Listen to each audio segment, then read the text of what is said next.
To get into something with a little bit more, I guess, substance, we're going to look at cash, and whether the cash is surplus. So this is an issue which is relevant when we're valuing shares, not when we're valuing the business. So I guess statistically most people fit into a category that are visual or they're numbers people. So this table here is for someone that fits into the former category.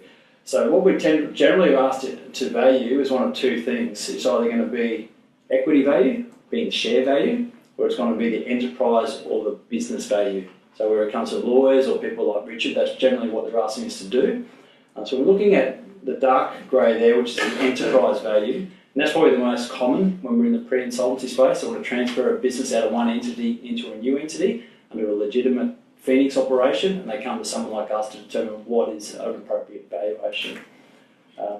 So we've looked there, it's got three broad components. It's got the stuff that we can touch and feel, our plant and our working capital. And again, that's something that's often misunderstood. You need to have working capital to run a business. The idea of the enterprise value is someone can come into this business and operate it. Okay, so what they need, what are the net operating assets to run this business? The next stuff is we can't touch it and feel it, but we know it's there. Might be licenses, trademarks, those types of things. What falls out at the end is what we call a residual calculation. That's goodwill. So goodwill can only ever come as a byproduct of an earnings-based valuation. Often I'll see somewhere it might be an asset-based valuation and they'll ascribe an amount to goodwill. By definition, it's impossible because it's always a residual calculation. Okay, so you'll see that's enterprise value. Over on the left-hand side, we've got equity value. So that is, as I said, it's like who owns the shares in the company, because the company generally will own the business. So we always start with the enterprise value because the company owns it. It's logical. But there might be some other assets or liabilities there that aren't needed to run this business. So if there's surplus assets, we add it to the enterprise value, and then we subtract our interest-bearing debt. So the question is, and that's why you've got the question mark there, what about cash? Is cash surplus, in which case it will increase the value of the company shares, or is it part of the working capital over here necessary to run the business? So that's the context for you. If it's in, it goes up in value. If it's out, it goes down in value. Okay. So this next couple here is really for people who are more the numbers people. So in this example, we've got an earnings level of 400 grand. We determined a multiple of 3. So that tells us that our business or our enterprise value, $1.2 million. Then look at our balance sheet. Very typical looking balance sheet. You've got some cash, you've got some debtors, some stock. We've got a property there, they operate out of their own premises, some plant and equipment, standard trade creditors. We owe our employees some entitlements that are built up over time, and there's some bank debt down there against the property. So if you're just looking at the balance sheet, you say, what's this company worth? It's going to tell you it's $850,000.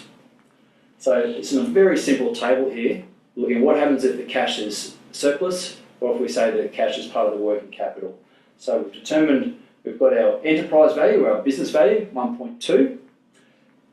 If it's surplus, obviously the cash fits into that column. Our property is surplus because we don't need that property to run that business, or we could lease that property. Okay, so things like investments in listed company shares are obviously a surplus asset. You don't need those to run a business. And then we take off our interest-bearing debt because we're dealing with earnings before interest and tax. So we have to take off our interest-bearing debt. So if you're doing it at that point, you're saying that the company value is 1.55 million if the cash is surplus, and stating the obvious, if it's out, it's 100 grand different. It's 1.45. Okay. So just finishing the last couple of pieces of the puzzle, when we're looking at what is the goodwill calculation, as I said before, it's a residual calculation. So we split our balance sheet into 3 broad areas. So we start with this column here, which is where I was before. You see how that is at 850, where we were before? We then say, what are the enterprise balance sheet of? So what do we need to run this business? Everything else is surplus. So we've just been through the exercise to say that in this example, the cash is surplus, the property is surplus, and we've got our interest-bearing debt. So what we're left with is the assets to run this business on a net basis is 500,000. We've determined that our total business value is 1.2 million. So our goodwill figure is 700. This is the difference between them. So again, that's why I use the term residual calculation. You can only work out your goodwill once you've gone through this process. It's what's left over that we can't specifically say is another intangible asset. Okay. So it's coming back to here. So now we've got the theory. What I'm going to walk you through is quite a detailed case study that we worked on. So as I said before, it absorbed into my time for about 4 to 6 weeks. It was 9 figures, so it was a very big transaction. On one side there was a Big Four firm, on the other side there was a Big Four bank's corporate advisory section. And we were brought in by the Big Four firm because they had some conflicts because of the way that they were getting remunerated. So it was a professional services firm. Negative working capital position. We'll spend some time going through the working capital calculations, but they had significant cash balances. So when the documents were being prepared, this is a legal documents for the acquisition of the shares. When it was first drafted, they said, well, because there's a deficiency in working capital, there needs to be some compensation there for the acquirer to take into account that they're going to fund that deficiency in working capital.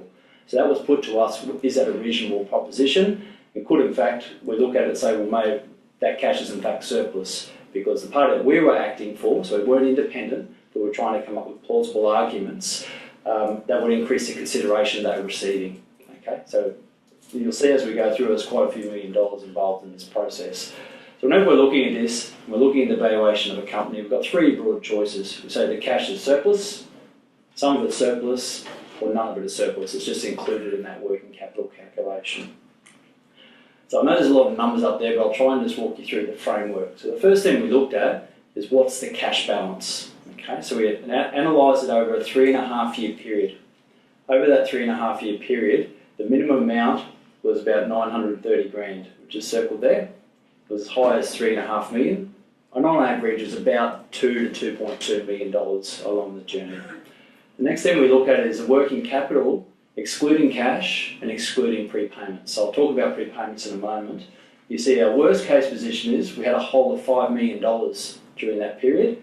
Our best case was there was a hole of about $250,000. And on average, it was just over $1 million was a deficiency in working capital. What here we tracked was the cash movement. Okay, so again, typical type of business, you'll see the cash moves quite a bit when they're paying tax obligations. So if you look at July, big losses. You look at October, some big losses, 1.3. Same with January, same with April.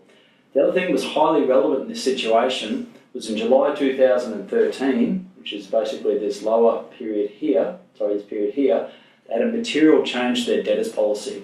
So most of their debtors were institutions or government bodies, so very high quality of debtors, but they actually brought their days forward by about 2/3. So obviously they brought their cash into their business a lot sooner. And that was a sustainable change to their model. So some practitioners, when you give this bit of information, they're going to go straight to that circle and say that minimum amount of cash is the maximum that can be surplus. The logic is over that whole period, that's a minimum amount you've needed, so that is the maximum that can be surplus. I think there's probably a little bit more analysis we could do.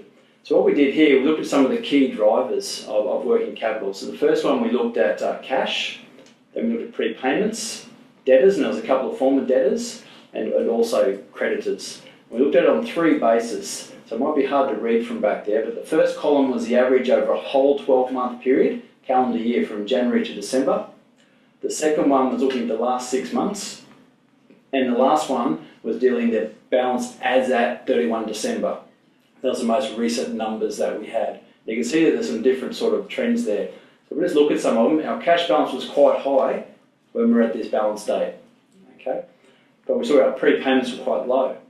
So when we're looking at prepayments by their nature, generally it's things like insurances. And when you're doing professional firms of this scale, your insurances are huge. So if you've got some insurances that are due, say, in January or February, obviously shortly after this, your cash is going to come down, your prepayments is going to go up.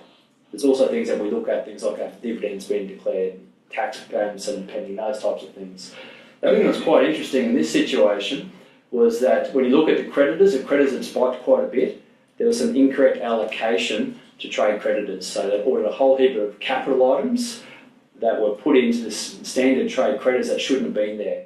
So the accounting firm that was external to the organisation hadn't reviewed the December numbers. They'd done June. These were management accounts. It's a very important point that you have to look at the accounts that you receive, analyse them and see, are they correct? As I said before, most small businesses don't have that level of sophistication.